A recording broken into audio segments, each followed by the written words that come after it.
repeatedly on the school, they wouldn't invite my daughter back. Wow. Well, we didn't wait. That was a wake-up call. Yeah, and you know, my situation is not unique. And at that point, of course, that's what precipitated our whole journey to find what I consider one of the best schools in America. My kids now go to a public charter school in Colorado Springs that certainly doesn't have any of the financial resources as this Tony private school, but has intellectual capital and a commitment to imparting knowledge as opposed to swilling indoctrination. And there are many battles like this going on all across the country, whether we're talking about the completely inappropriate and vulgar sex education that goes on at the elementary level in our schools, the battles involving the Kevin Jennings of the world, the battles over trying to get something other than Howard Zinn as your primary source for American history, even at the high school level, the global warming propaganda that passes for science in the schools. These battles are so fundamental. And as I mentioned, with this short attention span and this drive in a 24/7 news cycle to focus on literally sometimes the sexiest topics, they're not going to get the attention that they deserve. But that is where we should start and end. And you know, I try to highlight these issues on my blog as much as I can, but we're wrapped up in fighting these electoral and political battles. And this is by design, that they create this chaos. Everyone in this room understands the Cloward-Pippin strategy. I see all the nodding heads. Now you go ask Charlie Gibson if he knows what that is. And he'll give you the same answer when they asked him about acorn. I don't know. But we're the dummies, right? We're the Neanderthals who do not read. I want to open up the discussion to questions if we have time. Do we have time to do that for a couple of minutes? Yeah, absolutely. But I just want to end on this note, and just tell you a couple of personal things that I've been sharing more with audiences, and some of you may have heard this, but I think it's particularly important with moms in the room and folks who are just getting involved in politics for the first time. I was not always as outspoken as I am, and sometimes I'll have these. You know, I'll go on TV, you'll see it on YouTube, and it's sort of an out-of-body experience for me sometimes. I'll give you an example. Couple people mentioned my appearance on The View last year with Joy. What about this? What about this? What about this? Yeehaw.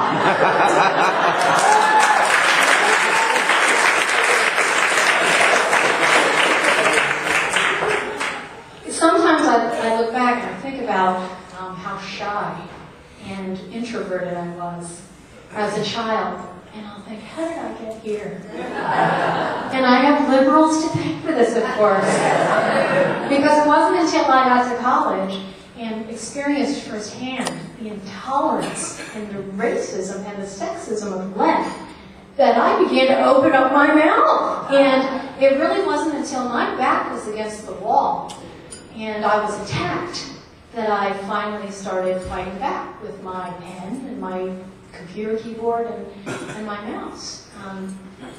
When I was in grade school, I had a speech class, and I was so paralyzed by being in front of a crowd that I couldn't read the speech that was in front of me, which is a lovely speech that I'd written about heroism. Some of you remember, especially if you're from the DC area and have been here for years, Lenny Skutnik. He was the first presidential hero who was celebrated at the State of the Union address. He dove into the Potomac. Remember when that plane crashed, the icy crash? And there were several survivors. It was January 1982, I think. Anyway, I wrote this inspiring speech about how Reagan said that heroism was ordinary people doing extraordinary things.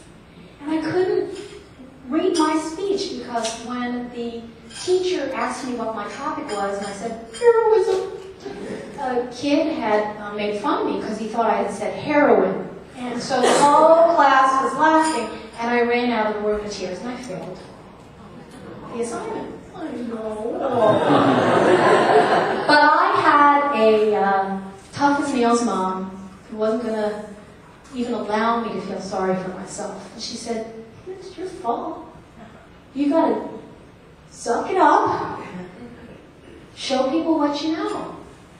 And I finally did that, and I discovered that if I didn't speak up for me, no one else would. And that's what so many of you have absorbed and learned over the last couple of years.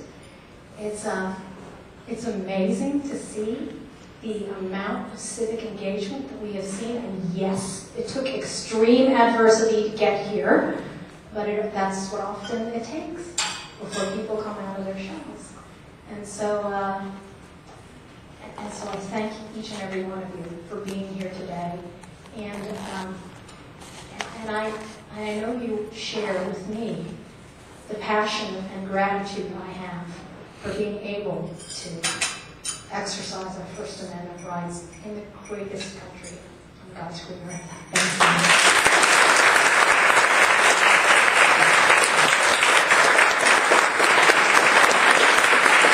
Thank you.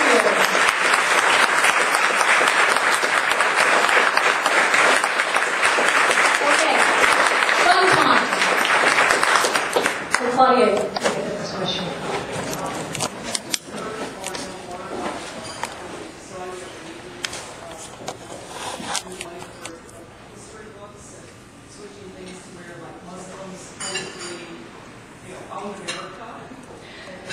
Did everyone hear the question? Okay. Claudia is asking about the Saudi government-funded efforts to rewrite history books.